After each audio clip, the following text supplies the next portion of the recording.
नमस्कार। सिंहासन बत्तीसी में आज सुनते हैं 21वीं पुतली द्वारा कही गई कहानी। आइए सुनते हैं 21वीं पुतली ने राजा भोज को राजा विक्रमादित्य की कौन सी कहानी सुनाई। जब राजा भोज सिंहासन पर बैठने लगे तब 21वीं पुतली उन्हें रोक कर कहने लगी, हे राजन, वही इस सिंहासन पर बैठ सकता है जिसकी उदारता राजा विक्रम की तरह हो। राजा भोज ने कहा, राजा विक्रमादित्य की उदारता की कहानी सुनाओ। पुतली कहने लगी, हे राजन, सुनिए। राजा विक्रमादित्य के दरबार में बुद्धि सिंधु नाम का एक मंत्री था। उसके अनर्गल नाम का एक पुत्र हुआ था। वह केवल घी भात खाता और खेल कूद में ही अपना जीवन बिताता था। विद्याभ्यास से उसे कोई सरोकार नहीं था।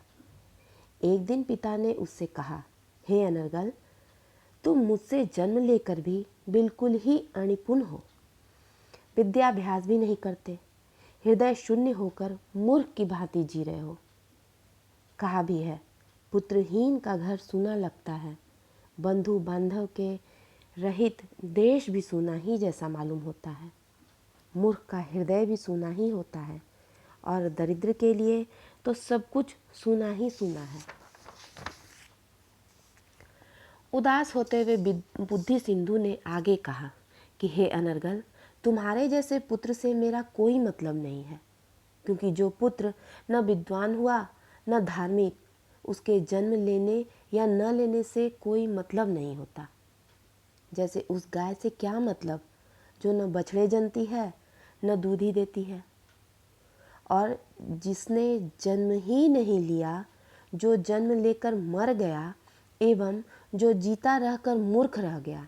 इन तीनों पुत्रों में पहले दो अच्छे हैं, क्योंकि वे कुछ ही समय के लिए दुखदायी होते हैं, किंतु तीसरा मूर्ख पुत्र तो जीवन भर मन का संताप बना रहता है। और भी, जो पुत्र अपने वंश में ऊंचा स्थान पाकर ध्वजा की तरह लहरा नहीं सका, उसका जन्म लेना केवल अपनी माँ की जवानी को नष्ट करना है। पिता की यह बात सुनकर अनर्गल को बड़ा पछतावा हुआ और वह वैराग्य लेकर किसी दूसरे देश चला गया। वहाँ एक नगर में किसी उपाध्याय के समीप रहकर उसने संपूर्ण नीति शास्त्र का अध्ययन किया और फिर अपने देश को लौट चला। रास्ते में उसने जंगल में के बीच एक देव मंदिर देखा। उस देव मंदिर के समीप ही अत्यंत निर्मल जल से भरा सरोवर था।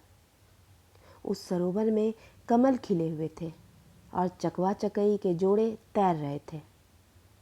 उस सरोवर के एक भाग में अत्यंत गर्म जल लहरें ले रहा था। यह सब देखकर अनर्गल वहीं बैठ गया और उसी समय सूरज भी डूब गया।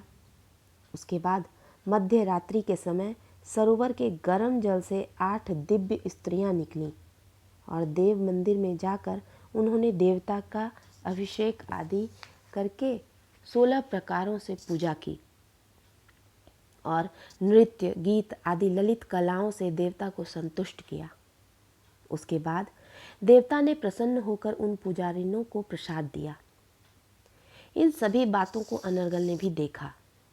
सुबह होने पर वे दिव्य स्त्रियां जब देव मंदिर से निकलकर चलने लगीं, तब उनमें से एक की दृष्टि अनर्गल पर पड़ी। उस दिव्यांगना ने अनर्गल से कहा, हे सौम्य, आओ हमारे नगर चलो। यह कहकर वह अपनी सखियों के साथ गर्म जल में प्रवेश कर गई। अनर्गल ने भी उस दिव्यांगना के साथ जाना चाहा, लेकिन उस सुंदरी के जल में प्रवेश करने पर अनर्गल डर गया और प्रवेश नहीं कर सका। इसके बाद वह अनर्गल अपने नगर लौट आया और पिता माता बंधु बांधवों आदि के दर्शन किए। अनर्गल के घर लौटने पर उसके परिवार में महान उत्सव का वातावरण उत्पन्न हो गया। दूसरे दिन वह राजा विक्रमादित्य के दर्शन के निमित्त राजसभा पहुंचा और वहां राजा का अभिवादन कर नम्रतापूर्वक बैठ गया। राजा ने उसे कुशल समाचार पूछते हुए कहा, कहो अनर्गल, इतने दिन कहाँ रहे? विद्याभ्यास के लिए देशांतर गया हुआ था, अनर्गल ने शिष्टतापूर्वक उत्तर दिया। देशांतर में तुमने क्या क्या अपूर्व वस्तुएं देखी? राजा ने कौतूहल की मुद्रा में पूछा। इसके बाद अनर्गल ने सरोवर के गर्म जल और दिव्यांगनाओं के संबंध में सारी बातें राजा से बताई। यह सुनकर राजा विक्रमादित्य अनर्गल के साथ उस सरोवर के लिए चल पड़े। वहां पहुंचते ही सूर्यास्त हो गया। मध्य रात्रि में पुनः वे दिव्य स्त्रियां सरोवर के गर्म जल से बाहर आईं और उन्होंने पूर्ववत देव पूजन किया और फिर सुबह होने पर वहां से लौट चली। इसी समय उनमें से किसी एक दिव्यांगना ने राजा को देखकर उनसे कहा, हे सौम्य, आओ हमारे नगर में चलो। यह सुनकर राजा विक्रमादित्य उस दिव्यांगना के साथ हो लिए। उसके बाद सभी स्त्रियां सरोवर के गर्म जल में प्रवेश करके पाताल में स्थित अपने नगर में चली गईं। राजा भी गर्म जल में प्रवेश करके उन स्त्रियों के साथ ही साथ गए। वहां सभी स्त्रियों ने राजा विक्रमादित्य की पूजा की और आरती उतारी। फिर वे बोली, हे महासत्व, आपके जैसा शौर्य आदि गुणों से युक्त कोई भी नहीं है, इसलिए आप ही इस राज्य के अधिपति हों। हम सभी स्त्रियां आपकी सेवा करेंगी। राजा ने कहा, देवियों, मुझे आपके राज्य से कोई मतलब नहीं।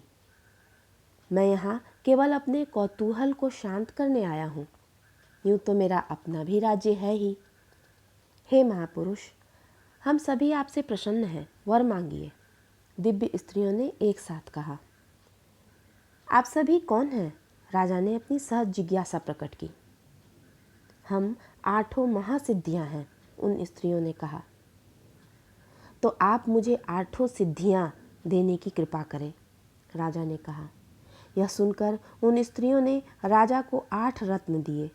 वे 8 रत्न प्रसिद्ध अणिमा आदि 8 सिद्धियों से युक्त थे।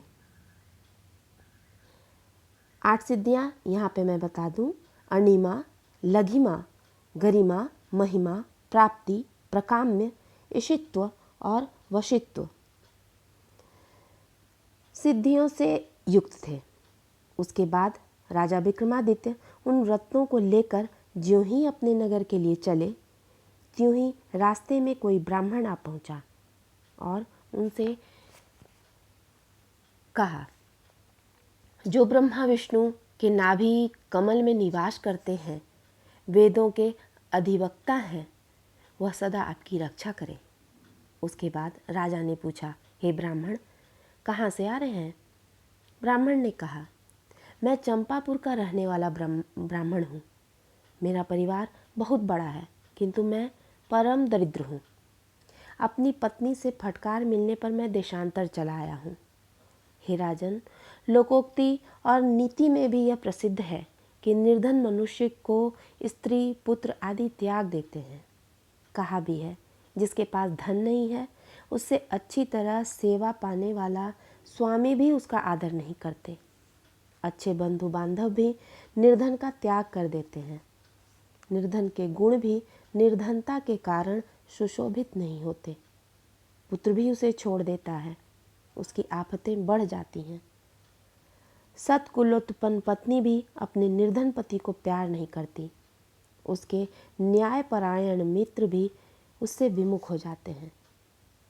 ब्राह्मण ने और भी कहा, जो मनुष्य श्रेष्ठ है, रूपवान है और पत्नी प्रिय है, वाक्पटु और शास्त्रज्ञ होने के साथ ही अस्त्रों के प्रयोग कौशल का भी विशेषज्ञ है, वह भी बिना धन के इस संसार में किसी भी कला से सर्वथा हीन ही है। ब्राह्मण ने फिर कहा, निर्धन व्यक्ति की इंद्रियां यथावत रहती हैं, नाम भी वही रहता है, बुद्धि भी पूर्ववत अप्रतिहत रहती है, बोल चाल भी वही रहती है, लेकिन धन की गर्मी से रहित वही पुरुष क्षण भर में दूसरा हो जाता है। यह बड़ी विस्मयकारी बात है।